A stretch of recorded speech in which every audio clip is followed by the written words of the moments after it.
মানুষ করতে পারি। 10 গ্রামের লোক যেন আমারে জজ ব্যারিস্টারের পাপা বলে। আল্লাহ মালিক, আমার মা মরা মাইয়া মেঘনার স্কুলে দিতে চাইছিলাম, কিন্তু পারি নাই। আসি। আসো। দেখেছেন, এটা স্কুল নয়, ফুলের বাগান। আর সেই বাগানে আজ আরো দুটো ফুল ফুটলো। পাপা, ওদের এখানে রেখে যেতে আমার খুব কষ্ট হইতেছে। তারপরে ওদের ভবিষ্যৎ চিন্তা করে। কোনো চিন্তা করবেন না, এখানে যারা আছে সবাই আমার সন্তান। আলহামদুলিল্লাহ, নিশ্চিন্ত হইলাম। এবার আমি যাই। আপনার ছেলেদের কিছু বলবেন না? আমি চলে যাইতেছি জানলে ওরা কান্নাকাটি শুরু করবে। ওরা খেলতেছে, খেলুক। আসি। আচ্ছা। আসসালামু আলাইকুম। ওয়ালাইকুম আসসালাম।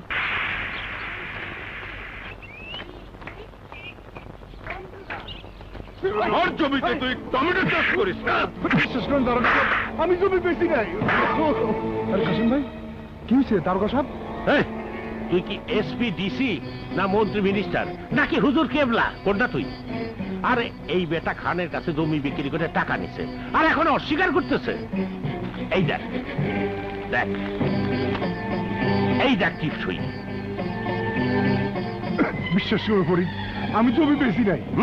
আমার মেয়ের অসুখের চিকিৎসার জন্য 6 মাসের লেগে খান সাহেবের কাছে টিপসই দিয়ে 5,000 টাকা দিয়েছিলাম। 6 মাস পার হইতে এখন 7 দিন বাকি। খান সাহেব মিথ্যা কথা কইতেছে, আমি শুধু সাদা কাগজে টিপসই দিছি। তোর এত বড় বুকের সাইজে আমাকে মিথ্যাবাদী বলিস?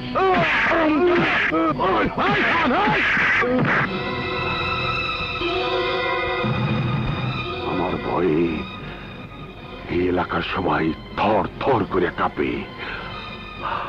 আর তুই ফরিদা আমার গায়ে হাত তুলেছিস। আজ হাত তুলছি, তোর হাত ভাঙি নাই। ভবিষ্যতে এমন করলে তোর হাত আমি ভাঙা দেব। কাসিম ভাইয়ের টাকা ফেরত দেওয়ার সময় আর 7 দিন বাকি। ওর টাকা আমি দেব, কিন্তু ভবিষ্যতে কাউরে ভিটে ছাড়া করার চেষ্টা করলে আজ তো ধাক্কা দিছি, পরে লাথি দেব। চলো কাসিম ভাই। শালার বলদ।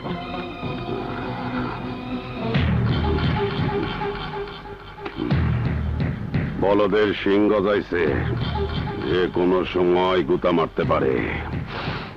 শিং দুইটা ভাঙ্গা দিতে হইব। একটা ভাঙে আর একটা হাতে ধরাই দেব।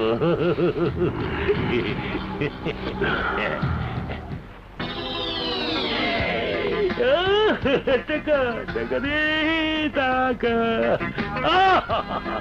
টাকা টাকা।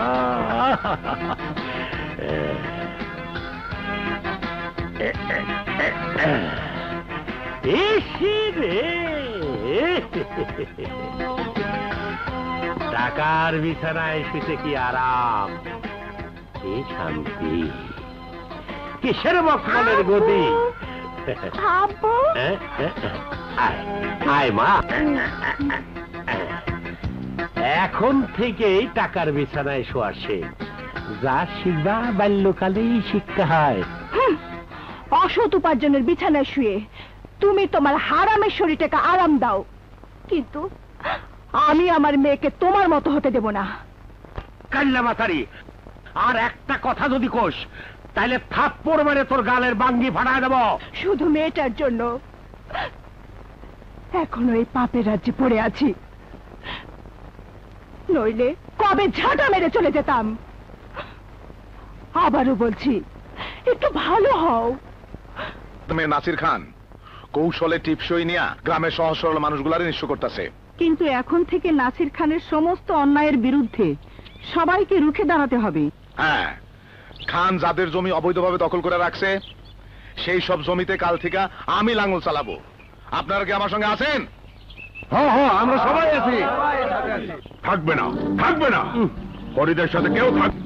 জমিতে লাঙ্গল চলার আগে ফরিদের বাড়িতে লাঙ্গল চলবে, ফরিদের বুকে লাঙ্গল চলবে। চিল্লে লোক জানায় না, যা করার ঠান্ডা মাথায় করেন। বসেন বসেন বসেন। একটা ফকিন্নির পোলা আমার সাথে টক্কর দেয়, ওকে শেষ করতে হবে। আপনি কি দাঙ্গা ফেসাদ খুন খারাপি করবেন? খুন?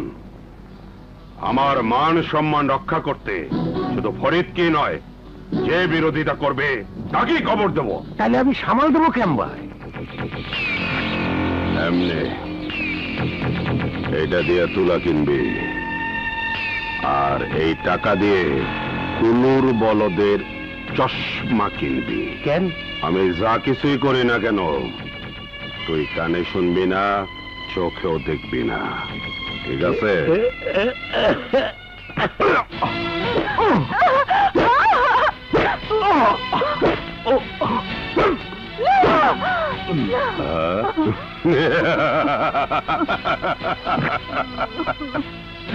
এই দেখো তোমাগো নেতা তোমাগর জমি ফেরত দেবে। আরে ঢাল নাই, তলোয়ার নাই, নিধিরাম সর্দার, এ কিভাবে তোমাকে জমি ফেরত দেবে? আমি তো হ্যাঁ সব জমি লেখা লইছি।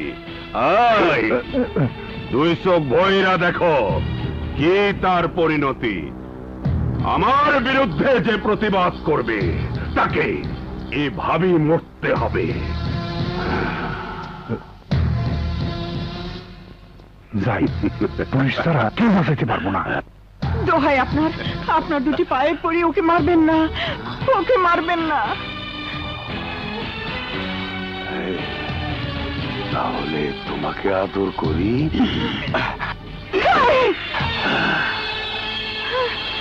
এই দাড়ি আমার বংশের ঐতিহ্য, সম্মানের প্রতীক, আর তুই বেটে নোংরা হাতে আমার দাড়ির অপমান করেছিস।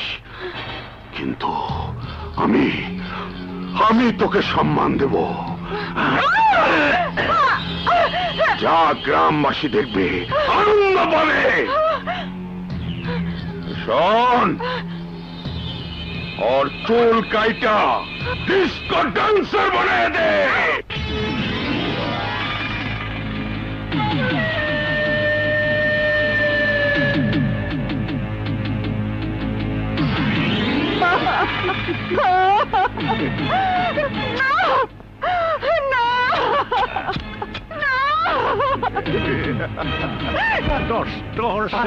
সার্গু, নাসির খান ফরিদের মারতাছে, একদম মেরে ফেলবো। এইখানে আইতে তো কতক্ষণ লাগছে? আধা ঘন্টা নিশ্চয়ই। যে একটা লোক রে মারতে 1 মিনিটও লাগে না। এতক্ষণে নিশ্চয়ই সব খতম। আমি যাইয়া কি করব?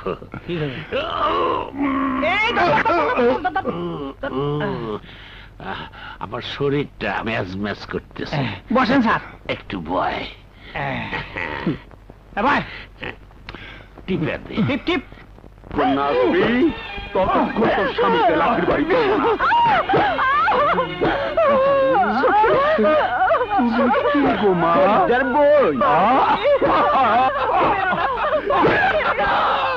ভালো ভাইয়ের সামনে বোনের কষ্ট, ভাবির সামনে ননদের কষ্ট, সবার সামনে আমার আনন্দ।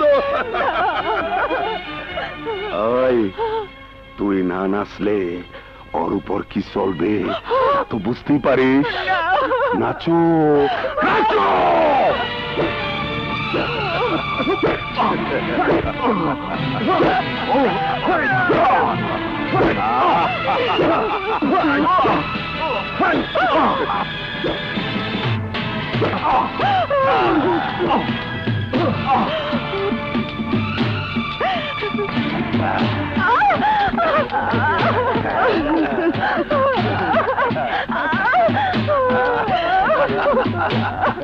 স্যার, স্যার গো, জলদি চলেন।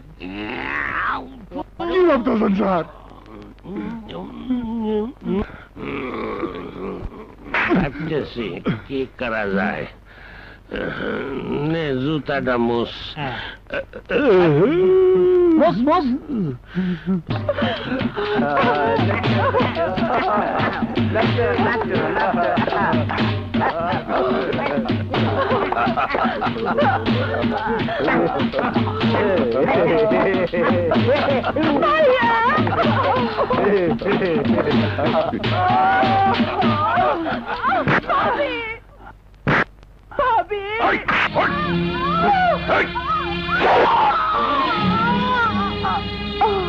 সখিনা, কুত্তার বাচ্চা, আমি তোরে দাফন করব, জিন্দা দাফন।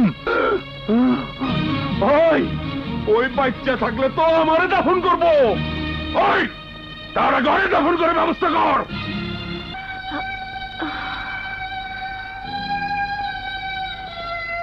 ও কোথায়? খান তোমার স্বামীরে মাইরে ফেলেছে, এখন এই গ্রামে তোমার থাকা নিরাপদ না। খান যদি জানতে পারে তুমি বাচ্চা আছো, তাইলে তোমার ছেলে মেয়ে সহ তোমারও মাইরে ফেলাইতে পারে। তুমি অন্য কোথাও চলে যাও বোন। দিনে দুপুরে জিন্দা মানুষ দাফন করছেন, এ দিয়ে সামলানো কঠিন। শুনছি এসপি সাহেব খুব কড়া লোক, উনি তো বোয়াল মাছ, পুঁটি মাছের খাবারে হবে না।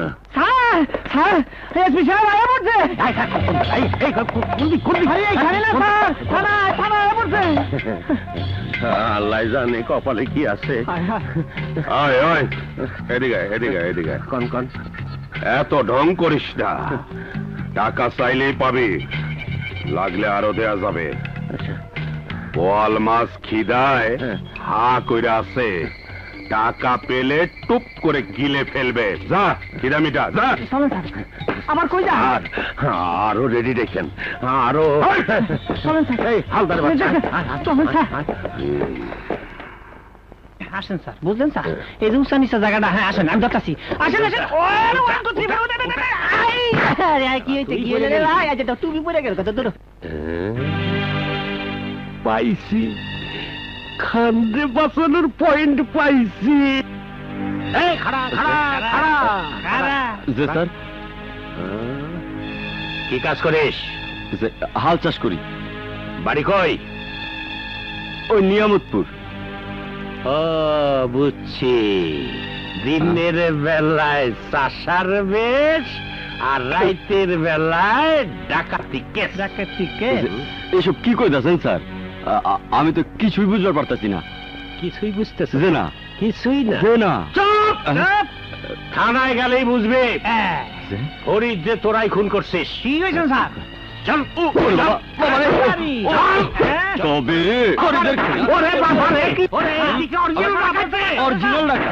এই হালদার, হালদার।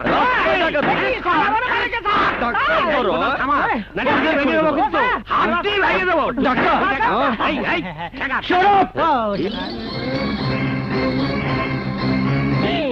এ দেখি এসপি। স্যার আপনি আগে পারেন স্যার, আমি পিছিয়ে আছি। কি এলো স্যার, শাস্তি যা দেবার দিয়েন, তার আগে আমার এই দামি পকেট দুইটা নিয়ে নেন। পোশাক খোলো। জি স্যার। আমি আগে কইছিলাম বেশি লুপ করেন না। কি করতে কি করলাম, নিজেই ফাঁসিয়ে গেলাম। স্যার আর কইলেন না স্যার, ইজ্জতের ব্যাপার স্যার। গোপন সূত্রে তোমার সম্পর্কে সব রিপোর্ট পেয়ে সরজমিনে তদন্ত এসেছিলাম। The fact is correct. তোমার মতো দু একজন অসৎ অফিসারের জন্যই আজ গোটা পুলিশ বাহিনীর মাথা হেট হয়ে যাচ্ছে।